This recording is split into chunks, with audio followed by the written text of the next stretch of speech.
Salut les sportifs, juste avant de commencer l'épisode, je voulais vous partager la bonne nouvelle. OpenTri et Devenir Triathlète sont partenaires du premier stage mixte organisé par Open Sky Moment et So Event qui se déroulera dans le Tarn du 24 au 28 septembre 2025. C'est un stage all inclusive. Vous venez avec votre vélo, vos baskets, votre maillot de bain et votre combi et puis on s'occupe de vous, on vous fait dormir, manger et surtout vous entraîner avec une presta de super qualité. Vous allez pouvoir repartir du stage non seulement avec les jambes bien lourdes mais aussi avec tout un tas d'informations pour pouvoir continuer votre entraînement et atteindre votre objectif de la saison, voire même votre objectif à long terme. N'hésitez pas à regarder dans les notes de cet épisode pour en savoir plus. Vous avez même un petit code promo que vous pouvez insérer au moment de l'inscription. Tout se passe sur le site de So Event. Je suis impatient de vous retrouver du 24 au 28 septembre sur ce stage puisque je serai aux côtés des organisateurs. Salut les sportifs et bon épisode. Salut les triathlètes, j'espère que vous passez un bel été. On se retrouve aujourd'hui pour un nouvel épisode du podcast Devenir Triathlète X OpenTri. Et aujourd'hui, on se retrouve pour une interview de pro. On échange avec Elliot Labourdette, 23 ans, un athlète élite en Xterra, qui peut se targuer de plusieurs top 10 sur des coupes du monde. Et pourtant, Elliot n'est pas pro. Il a un métier à temps plein à côté. Et ça donne un équilibre pas évident à tenir, mais qui ne l'empêche pas d'enchaîner les résultats. Dans cet épisode, on revient sur son organisation quotidienne, son travail avec sa coach Alexandra Bory et les particularités de l'entraînement en triathlon Xterra, off-road. Comment est-ce qu'on adapte son entraînement lorsque le vélo de route est remplacé par du VTT et la course à pied sur bitume par du trail. On y a parlé aussi de ses prochains objectifs et puis on a un aperçu de ce qu'est la vie au plus haut niveau dans cette petite famille qui est la communauté du Xterra. On remercie Elliot de nous avoir ouvert les portes de ce milieu et si le Xterra est un truc qui vous tente ou que vous pratiquez déjà, je pense que vous aurez pas mal de choses à y apprendre. Bonne écoute et bonnes vacances. Salut les sportifs, c'est Armano et je suis très heureux de vous recevoir pour un nouvel épisode du podcast Devenir Triathlète X OpenTri. Aujourd'hui, on va même, au-delà d'aller dans le tri, on va aller dans le Xterra. Je suis très content de tendre le micro à Elliot Labourdette. Salut Elliot. Salut tout le monde. Comment tu vas aujourd'hui ? Bah ça va bien, il fait beau. Pas trop chaud justement ? Si, un petit peu, mais bon ça va, faut pas s'en plaindre. C'est humain, hein. On a l'habitude de se plaindre quand on n'a pas exactement tout ce qu'on veut. Quand il fait trop froid, on se plaint. Quand il fait trop chaud, on se plaint. En fait, il faudrait que ce soit presque le printemps ou l'automne tout le temps, quoi. Ouais, bah là c'est bon. Moi j'aime bien la chaleur, donc je suis content. Bon, et puis en même temps, quand on fait du triathlon, donc on fait un sport outdoor, on peut pas toujours tout maîtriser, notamment le climat et la météo, donc c'est un petit peu difficile de se dire je vais m'entraîner que au chaud ou que au froid, parce qu'après les conditions climatiques jouent aussi dans les résultats, non ? Bah oui, bien sûr, hein. Faut s'habituer au climat des courses, donc là, l'été approche, donc s'entraîner à la chaleur, c'est parfait. Bon, après, l'Xterra, c'est quand même un peu plus, accidenté comme parcours et vous vous éclatez un petit peu plus en hiver dans la boue ou c'est par tous les temps ? Ah bah c'est sûr qu'on peut avoir même des courses en été qui sont très boueuses, donc en hiver on en profite pour s'entraîner dans les chemins bien boueux. Et puis comme moi c'est un petit peu mon point faible, j'essaie de me forcer à faire ça un peu plus souvent. Ouais, moi aussi, hein, la boue c'est vraiment pas mon truc.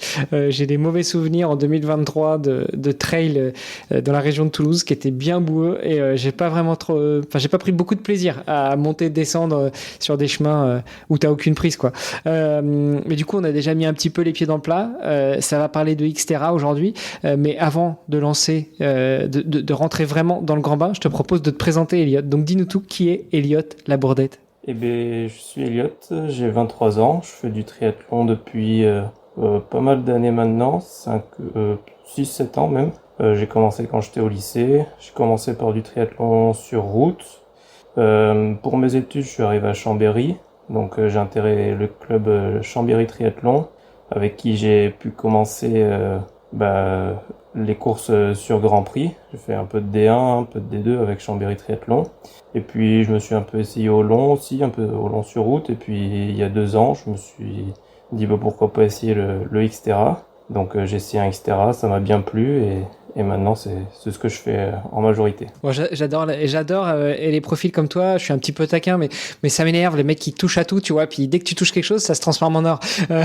Donc, il va falloir qu'on revienne un petit peu avec toi sur ton parcours, sur ce cheminement, sur ce chemin qui t'amène justement à rester plutôt en extérieur, à performer.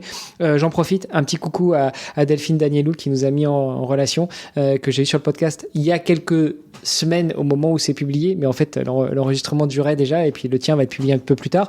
Delphine, tu la connais comment? Eh ben, je la connais par le Team Organicoach que j'ai intégré cette année. Donc j'ai pu la voir sur des courses et puis sur le regroupement qu'on a fait avec le team. Elle s'occupait de la com du team et de faire un peu des photos de nous. C'est comme ça que je l'ai connue. Et voilà, donc maintenant je la vois souvent sur les courses pour qu'elle prenne des photos de nous, des vidéos. Bon, donc c'est elle qu'on voit, enfin c'est elle qui était aux manettes à l'œuvre sur les belles photos qu'il y a sur ton Insta. Voilà, c'est ça, les dernières. Revenons un petit peu quand même sur toi. Tu as commencé le triathlon quand tu étais au lycée et avant, tu faisais quoi? Eh ben, j'ai commencé tout petit par plein de sports différents. Je fais un peu d'escalade, je me fais du multisport, donc j'ai essayé un peu tous les sports. Puis j'ai fait pas mal d'escalade pendant un moment. Je faisais de la natation, mais que les étés. J'étais dans un club de natation estivale, donc en fait on nageait de mai jusqu'en septembre. Ça j'avais commencé juste pour apprendre à nager, et au fur et à mesure ça m'a bien plu de faire des compètes l'été, de retrouver les copains l'été. Et puis au lycée j'aimais bien courir aussi, donc à un moment je me dis je vais essayer le triathlon. Je me suis mis au triathlon à partir du lycée. Et à partir de là, j'ai un peu arrêté les autres sports et je me suis concentré sur le triathlon parce que c'était vraiment ce qui me plaisait. J'avais des potes qui faisaient un peu de course à pied, des potes qui faisaient du vélo, des potes qui faisaient de la natation, donc j'ai regroupé le tout et j'ai fait du triathlon. Ouais, c'est pas mal ça pour s'entraîner du coup, parce que comme ça, suivant la discipline dans laquelle tu dois t'entraîner le jour J, tu peux potentiellement trouver des partenaires d'entraînement, chacun qui excelle dans leur domaine. Ouais, c'est ça. J'ai commencé le triathlon, j'étais encore à Pau. Et le club de triathlon de Pau, à l'époque, j'étais le seul jeune. Donc en fait, j'avais pas vraiment de partenaire d'entraînement de triathlon. Donc j'étais obligé de m'entraîner avec des potes qui faisaient pas de triathlon en fait. Bon, ça fait pas de mal non plus. Si t'as commencé quand t'étais au lycée, s'entraîner avec les adultes, ça te permet de te tirer vers le haut aussi, non? Ouais, c'est ça. Ouais, c'était pas souvent que je pouvais m'entraîner avec eux, mais c'était cool. Et puis après, à partir du moment où je suis arrivé à Chambéry, j'ai découvert un club de triathlon un peu plus grand. Et là, j'avais vraiment pas mal de partenaires d'entraînement qui faisaient vraiment du triathlon. Et ça m'a bien plu de me mettre vraiment au triathlon. Aujourd'hui, le triathlon, c'est ton job à 100%? Non, alors pas du tout. Moi, depuis l'année dernière, je suis élite en Xterra. Mais à côté, j'ai fini mes études en septembre dernier. Et là, depuis octobre,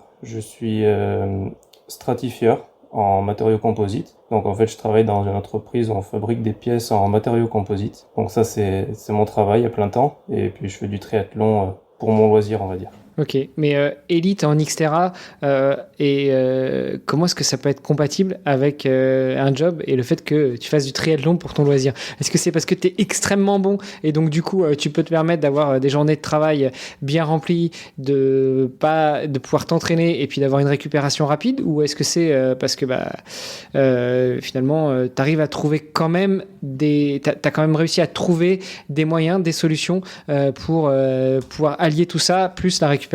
En fait, c'est que moi, le triathlon, c'est vraiment ce que j'aime faire en ce moment. Et j'ai la chance d'avoir le niveau pour être élite en Xterra. Donc, je me suis dit que j'allais me lancer dans ça depuis l'année dernière. Mais en même temps, ça me permet pas d'avoir des revenus suffisants pour faire que ça. Donc, pour l'instant, je suis obligé de travailler à côté. Donc, le travail, c'est un travail, on va dire, pour manger, quoi, et pour pouvoir faire ce que j'aime pour le moment. Et donc voilà. Mais ouais, c'est un peu le challenge de balancer le travail et d'un autre côté tous les entraînements, le sport, la récupération. Mais bon, c'est ça que je trouve aussi intéressant depuis l'année dernière.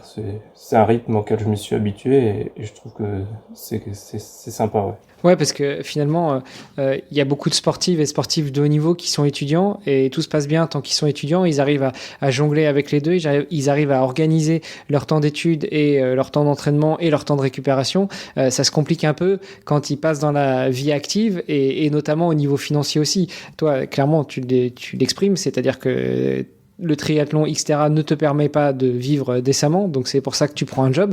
Mais voilà, c'est un switch d'un mode de vie à un autre, et j'imagine que ça t'oblige quand même à être relativement frugal dans ton mode de vie, non? Ouais, bah ça c'est sûr. Mes 2 dernières années d'études, je les ai faites en alternance pour commencer à avoir quelques revenus et mettre un pied dans le monde professionnel. Et au final, parce qu'avant ces 2 dernières années d'études, j'étais dans un IUT que j'ai fait en 3 ans. En fait, j'étais dans une classe aménagée pour le sport. Donc en fait, on avait seulement cours que les matins et les après-midi, on était libérés pour aller faire du sport. Donc là, j'avais vraiment pas mal de temps pour m'entraîner. Mais j'ai vu qu'au final, l'année où je suis passé en alternance, c'est là où j'ai vraiment progressé.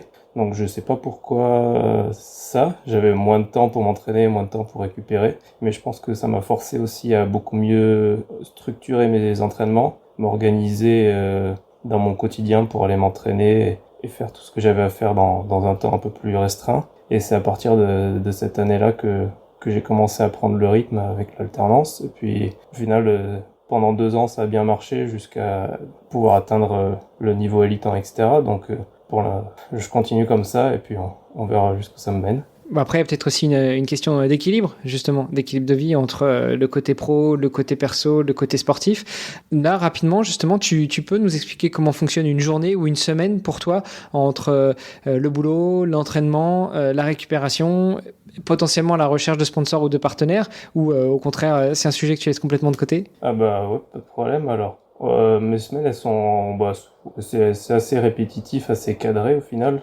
Comme je travaille en gros de 8h à 17h tous les jours et une semaine sur deux, j'ai mon vendredi de libre. Donc ça me permet de faire des week-ends un peu plus gros, des week-ends chocs, on va dire, quoi, pour pouvoir m'entraîner pas mal. Et puis là, je suis toujours au club de Chambéry Triathlon. Donc on a 2 créneaux de natation le matin. Donc ça, j'ai la chance de pouvoir aller nager le matin avant d'aller travailler. Ce qui me laisse le temps après le soir de refaire une autre séance. Ou alors de me reposer en fonction des semaines commencer. Mais sinon, ouais, je m'entraîne tous les soirs après le travail et les week-ends, on fait pas mal d'heures. Mais voilà, c'est sympa. Et justement, tu dis que ton niveau est suffisant pour pouvoir jouer avec les élites de Xterra, en Xterra. Quel est ton niveau aujourd'hui? Quel est ton palmarès? Quels sont tes faits d'armes? Et ben dernièrement sur la Coupe du Monde à Weston Park en Angleterre, j'ai fini 4e. Donc ça, c'est mon meilleur résultat en Xterra. Avant ça, le week-end d'avant, j'ai fait la Coupe du Monde en Grèce où j'ai fini 8e. Et puis l'année dernière, au championnat du monde, pour mes premiers championnats du monde en élite, j'ai fini 11e sur le short track et 11e sur le full distance. Donc c'est des résultats dont j'étais vraiment surpris, moi, sur le moment. Et c'est cool, c'est pour ça que je me dis qu'en continuant comme ça encore un petit peu, je pourrai peut-être aller chercher des podiums. Et justement, ta préparation, comment tu l'orchestres? C'est toi tout seul? T'as un coach? T'es accompagné? Non, j'ai un coach. J'ai une coach, c'est Alexandra Borelli. Donc, on a été mis en contact par Alizé Patiès, avec qui je m'entraîne pas mal. Et depuis mes débuts en élite sur Xterra, c'est elle qui m'entraîne. Et puis, ça marche vraiment bien. Elle est assez à l'écoute. On arrive à bien structurer les semaines d'entraînement. Et pour le moment, je vois les résultats, donc c'est cool. C'est clair. Alizé, qu'on embrasse, hein, elle est déjà passée sur le podcast, elle est déjà passée sur mon autre podcast. Donc, Alizé, on te fait un petit coucou si tu nous écoutes.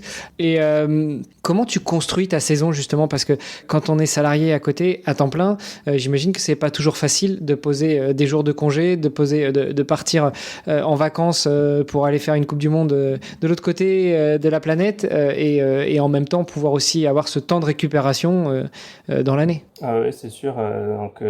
J'ai la chance d'avoir un patron assez cool et qui comprend le fait que je fasse pas mal de sport. Donc je peux vraiment poser mes congés presque comme je veux en fait. Et après c'est juste moi qui m'organise avec le nombre de jours de congés que j'ai disponibles dans l'année en fait. Donc je suis vraiment obligé de cibler des courses un petit peu objectifs. Donc là cette année par exemple je me suis fixé comme objectif de faire les 5 étapes de Coupe du Monde de Xterra qui sont en Europe, parce que c'est plus facile pour moi d'aller quelque part en Europe que par exemple en Australie. C'est d'un point de vue financier, même d'un point de vue du temps, que je peux pas me libérer autant de temps pour aller faire une course. Donc voilà, mais c'est quelque chose que je fais au début de la saison. J'ai pris un planning, j'ai regardé ce que je pouvais faire, j'ai un peu calculé avec le nombre de jours de congé que j'allais avoir. Et puis voilà. C'est beau comme planif, c'est beau. T'es encore jeune. Quand t'auras des enfants, ce sera peut-être plus compliqué. Ça, c'est sûr. Ouais. En termes d'objectifs, on rêve tous d'atteindre le plus haut. Mais toi, là, tu nous as dit aujourd'hui, pour cette saison, tu as regardé les 5 manches de Xterra qui se jouent en Europe, parce que c'est plus facile pour toi de t'y rendre, et d'un point de vue logistique, et d'un point de vue congé, d'un point de vue financier, etc. Toi, ton objectif à terme sur le Xterra, c'est quoi? Bon, je sais pas si j'en ai vraiment. Pour l'instant, je me dis je fais une année après l'autre, voir ce que ça donne, parce que au final c'est quand même beaucoup d'investissement. Là, au final, cette année c'est la première année que je vais dédier presque toutes mes vacances que j'ai au Xterra. Donc je pourrais un peu moins voir la famille, tout ça. Donc c'est pour ça que je me dis je prends une année après l'autre, je vois comment celle-là se passe, les opportunités que j'aurai l'année prochaine.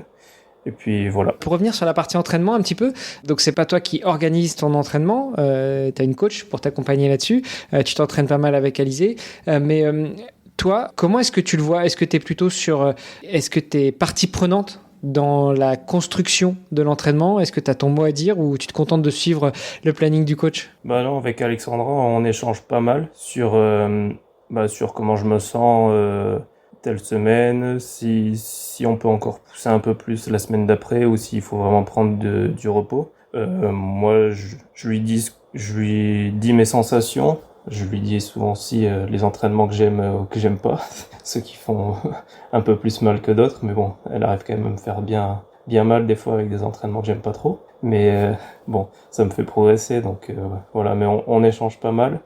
Et je pense que c'est ce qui marche. Ok. Comment on s'entraîne en Xterra? Parce que autant en triathlon, nager, faire du vélo, courir, quelle que soit la saison, même si en hiver c'est moins agréable, il y a quand même moyen de faire des choses. En Xterra, la spécificité c'est que la course c'est plutôt du trail, le vélo c'est plutôt du VTT.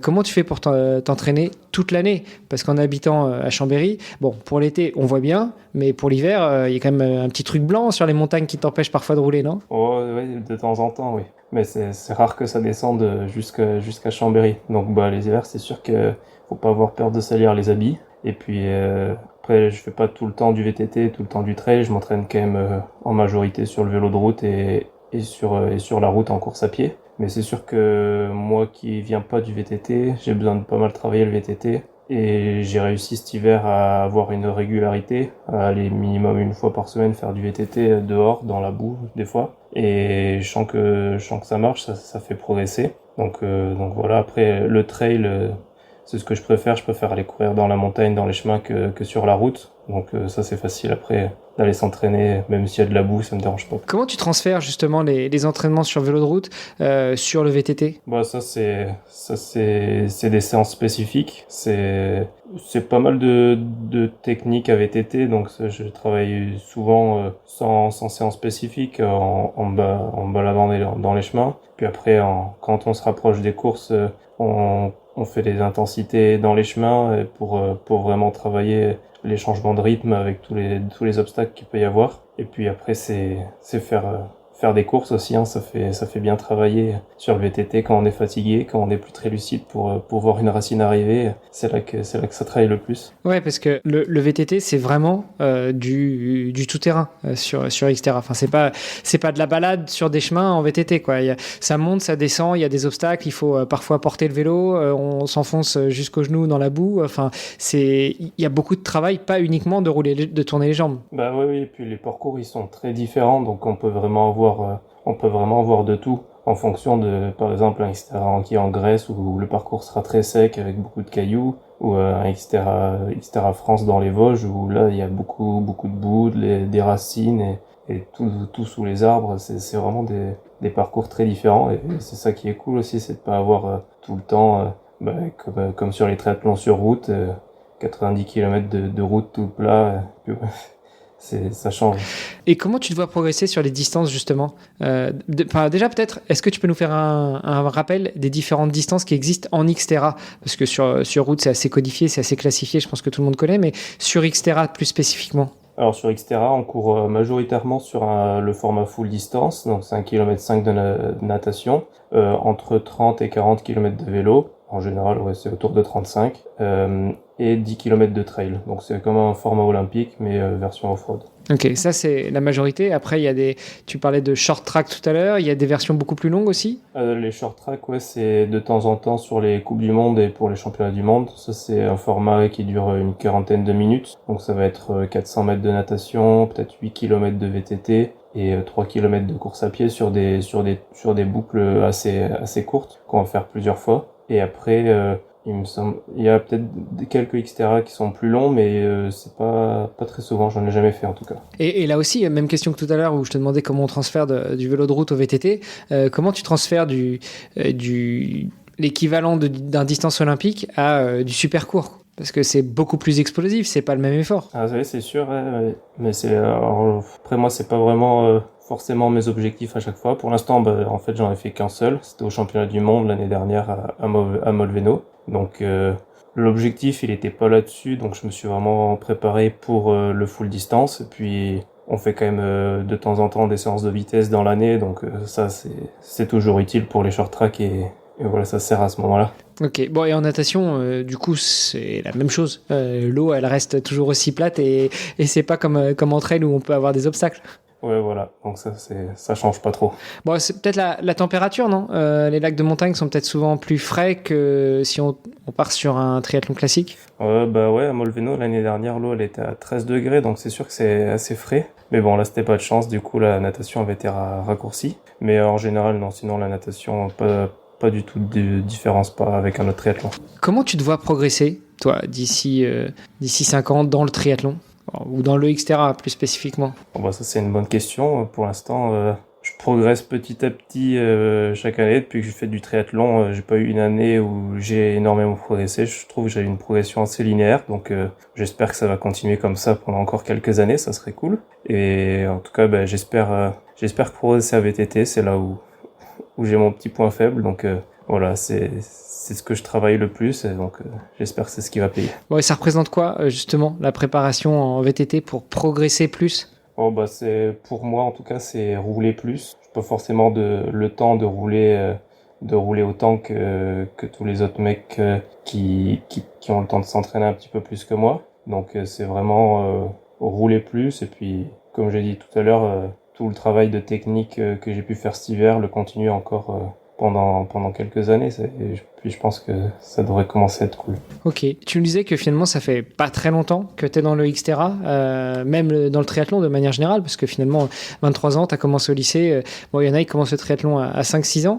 Comment est-ce que tu as fait pour rejoindre le team Organicoach, qui est juste la référence dans le Xterra en France quand même? Enfin, au niveau international, mais en tout cas qui compte principalement des athlètes français ou italiens. Ouais, ça s'est fait assez naturellement parce que je faisais déjà mais je m'entraînais déjà avec Alizé. C'est elle qui m'a mis au Xterra d'ailleurs. C'est elle qui m'a prêté un VTT un jour et qui m'a amené faire du VTT, et puis ça m'a bien plu, donc je me suis inscrit à mon premier Xterra grâce à elle. Et après, c'est Alexandra Borelli qui m'a coaché ma première année en élite. Donc j'étais pas encore dans le team, et en fait c'est Alexandra qui gère aussi le team Organicoach. Donc ça s'est fait assez naturellement que l'année d'après, au vu de mes résultats qui étaient pas trop mauvais, j'ai pu intégrer le team. Et pour parler du team, côté athlète, alors j'espère que Alexandra répondra à ma sollicitation pour l'inviter, pour qu'on parle du team Organicoach, et puis de sport de manière générale aussi, parce qu'elle a quand même un beau palmarès, mais du point de vue athlète, qu'est-ce que ça t'apporte de faire partie de ce team? Déjà, c'est pour moi qui suis un peu nouveau dans le Xterra, c'est plein de connaissances de la part des autres athlètes, de plein de points pour le Xterra. En fait, c'est vraiment très spécifique.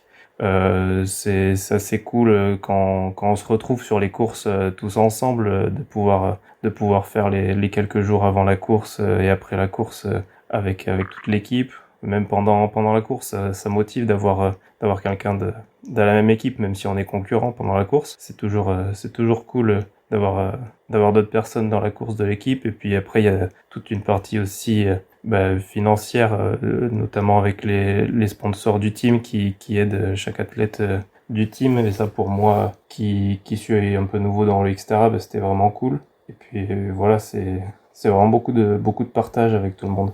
Et comment ça se passe justement entre athlètes dans le team Organic Coach? Alors attention, hein, je vais en avoir d'autres, donc chacun aura le droit à sa réponse. Tu as le droit de cracher sur certains ou certaines, même si c'est pour rire, hein, n'hésite pas. Après, ils auront le droit de réponse, par contre, t'es le premier à passer. Enfin, t'es le deuxième après, Alizé. Alors, ça se passe quand même vachement bien, on s'entend tous assez bien. Bon, il y a pas mal de Français, donc c'est facile pour la communication, mais ça va, on a des bons traducteurs italiens. Donc c'est cool, et puis ça permet d'être tous ensemble comme ça permet de nous cadrer des fois et de pas partir dans tous les sens avant les courses. Et vous voyez souvent en dehors des compétitions, ou c'est vraiment juste sur les jours de compète, enfin quelques jours avant, quelques jours après, mais que vous partagez des moments, ou sinon vous arrivez à vous voir, vous entraîner régulièrement de temps en temps, faire des stages, des week-end shocks peut-être? Moi, je peux m'entraîner souvent avec Alizé, comme on habite pas très loin. Mais forcément, après, les autres qui habitent en Belgique, en Italie ou de l'autre côté de la France, c'est beaucoup plus compliqué de se voir. Donc, pour ma part, je les vois vraiment que sur les courses. Et puis, voilà, c'est déjà cool. On se voit quand même déjà pas mal de week-ends dans l'année.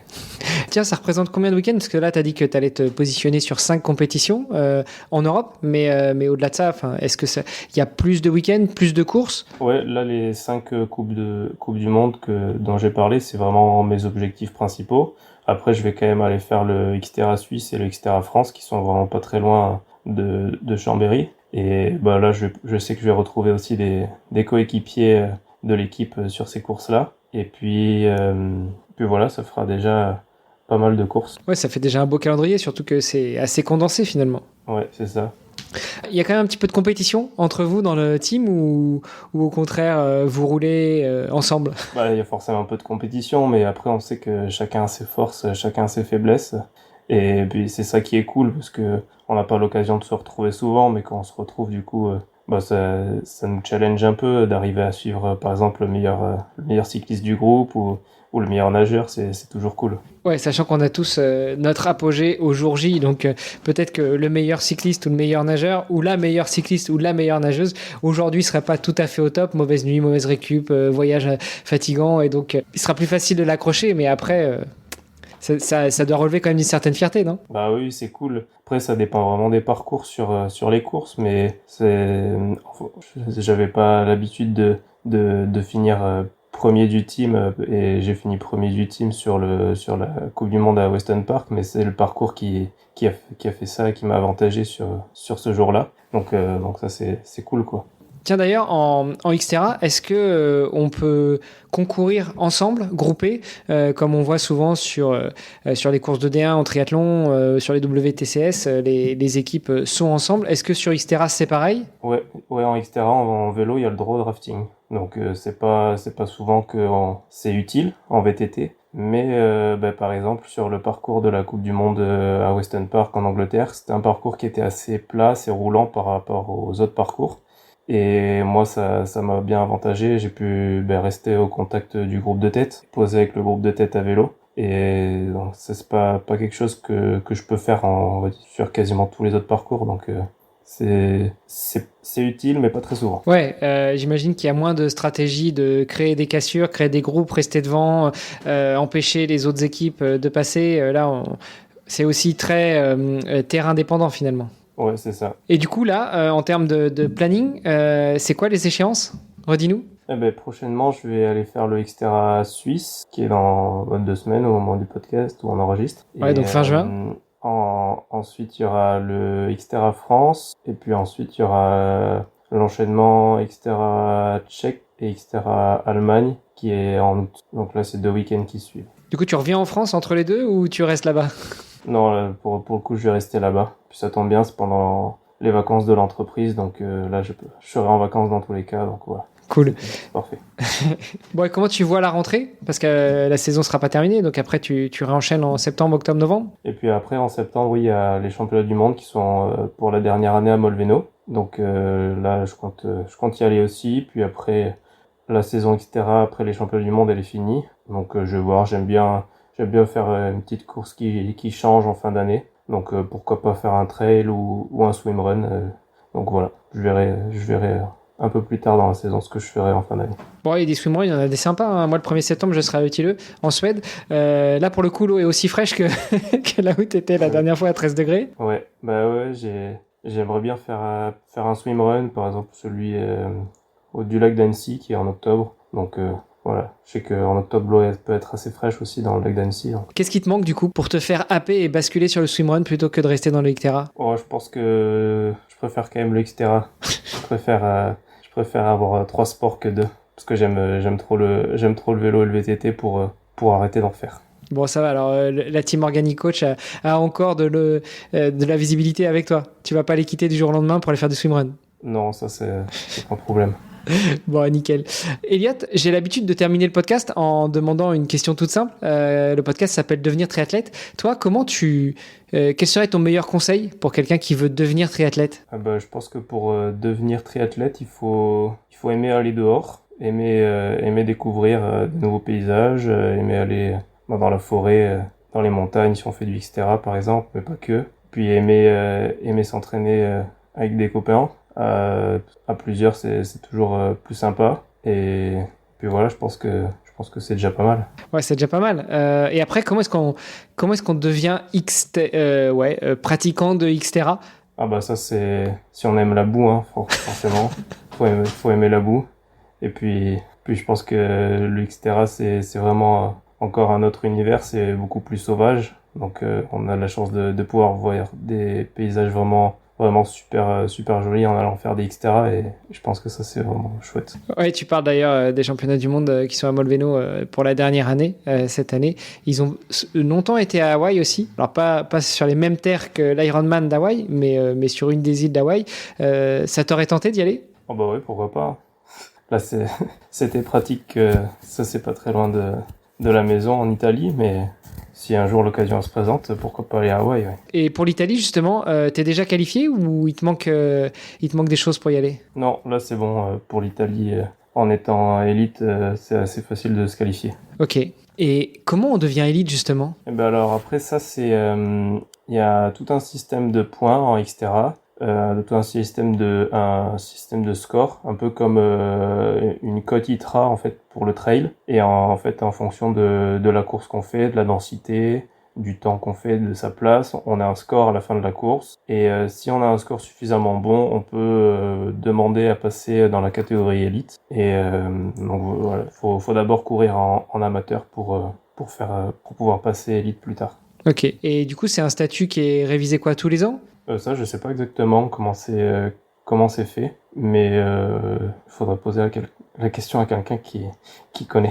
Et qu'est-ce que ça t'apporte finalement de courir en élite, au-delà de courir avec les meilleurs? Est-ce que, comme sur Ironman, pour ne reprendre que ce label-là, ça t'ouvre le droit à des prize money? Est-ce que c'est le cas aussi sur Xterra? Ouais, c'est ça.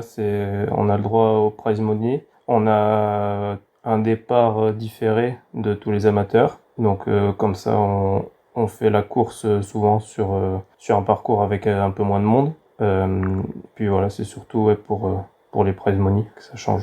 Bon, ce qui est déjà pas mal. Et j'imagine que ça dépend des courses, mais en gros, price money sur Xterra, ça tourne autour de combien? Ouais, ça dépend vraiment des courses. J'ai pas les prize money en tête de toutes les courses, mais on va dire que une coupe du monde pour la gagne, il me semble que c'est entre 2 et 3 000 euros. Ouais, donc ce qui explique aussi que par rapport à d'autres triathlètes de route, ce soit beaucoup plus difficile d'en vivre. Parce qu'il n'est pas rare de voir certains triathlons, que ce soit sur des labels ou autres, où des price money avoisinent les 50-100 000 euros, ou dollars plutôt. Là, dans le Xterra, on n'y est pas, quoi. Oui, le Xterra, c'est encore une petite discipline du triathlon. C'est pour ça qu'il n'y a pas beaucoup d'élites qui peuvent en vivre pleinement, pas autant que le triathlon longue distance ou courte distance sur route par exemple. Mais c'est ce qui fait un peu aussi le charme du Xterra. Ouais, ça me rappelle vraiment les débuts. Enfin, les débuts, c'était plus tellement les débuts, mais en tout cas, moi, j'ai commencé le triathlon en 96. C'est vrai que c'était très familial, c'était un petit monde. Les gens se connaissaient presque tous. Depuis, c'est beaucoup plus compliqué de faire son trou dans le triathlon de route. Mais le Xterra, le swimrun, pour moi, c'est des disciplines qui restent très confidentielles en fait. Et finalement, tout le noyau dur se connaît. Bah c'est ça, en fait, à chaque course, on sait à peu près qui on va retrouver dans nos concurrents, puis on se connaît tous plus ou moins, donc c'est sympa, c'est une grande famille, quoi. Ouais, puis c'est plus sympa pour aller chercher le copain ou la copine qui est devant, si tu connais déjà ses forces et ses faiblesses. Ouais, voilà. Ça marche. Elliot, où est-ce qu'on te suit, où est-ce qu'on t'encourage, où est-ce qu'on t'envoie des petits messages sur les réseaux sociaux? Eh bien, principalement sur Instagram. Les autres réseaux, je suis pas forcément très actif, mais voilà, sur Instagram, c'est le mieux. Bon, de toute façon, je remettrai tout ça dans les notes de l'épisode. Je te remercie, Elliot. Est-ce qu'il y a un point qu'on n'a pas abordé que tu aurais voulu toucher du doigt ce soir? Oh non, je pense qu'on a un peu parlé de tout. Bon, bah nickel. Écoute, je te remercie, je te souhaite une bonne continuation. Et puis, chères auditrices, chers auditeurs, on se retrouve la semaine prochaine pour un nouvel épisode. Salut. Ciao.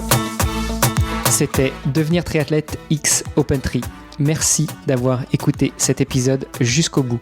Nous, on a pris beaucoup de plaisir à l'enregistrer. Alors si ça vous a plu, vous pouvez nous suivre sur nos réseaux sociaux, Instagram, LinkedIn et Facebook.